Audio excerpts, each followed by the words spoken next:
Hello everyone, আমি রিম্পা চলে এসেছি নতুন একটি রেসিপি নিয়ে। আজকের রেসিপি হচ্ছে লাউ দিয়ে তিতর ডাল। আসুন আপনাদের সাথে সেটি শেয়ার করা। প্রথমেই আমি গ্যাস অন করে কড়াই বসিয়ে দিয়েছি। কড়াই গরম হয়ে গেছে। আমি এখানে ডালটিকে প্রথমে ভেজে নেব।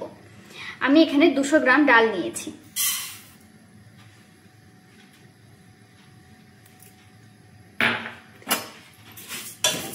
এটা হালকা করে আমি একটু ভেজে নেব।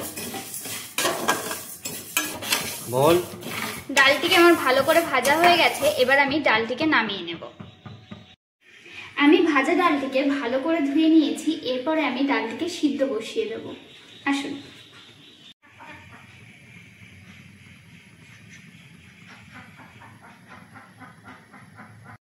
ডালটা আমার সম্পূর্ণভাবে সিদ্ধ হয়ে গেছে। এবার আমি কেটে রাখা লাউটিকে দিয়ে দেব।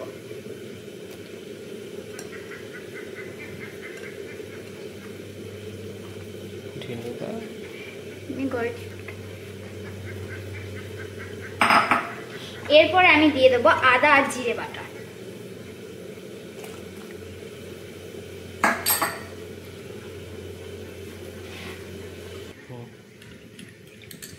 সাথে এবার দিয়ে দেবো একটু হলুদ। আমি হলুদটাকে জলে গুলিয়ে দিয়েছি।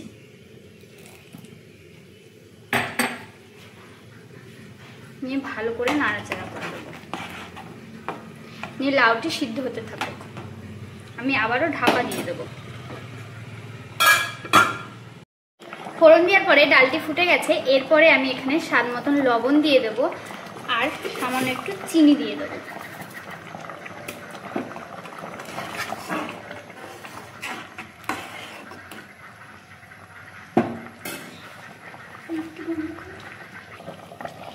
ডাল রান্না সম্পূর্ণভাবে হয়ে গেছে। নামানোর আগে আমি এখানে রাঁধুনি বাটা দিয়ে দেবো। আমি এখানে 1 চামচ রাঁধুনি বাটা দিয়ে দেবো। হালকা করে নাড়াচাড়া করে নামিয়ে নিলেই হয়ে গেল লাউ দিয়ে তিতর ডাল।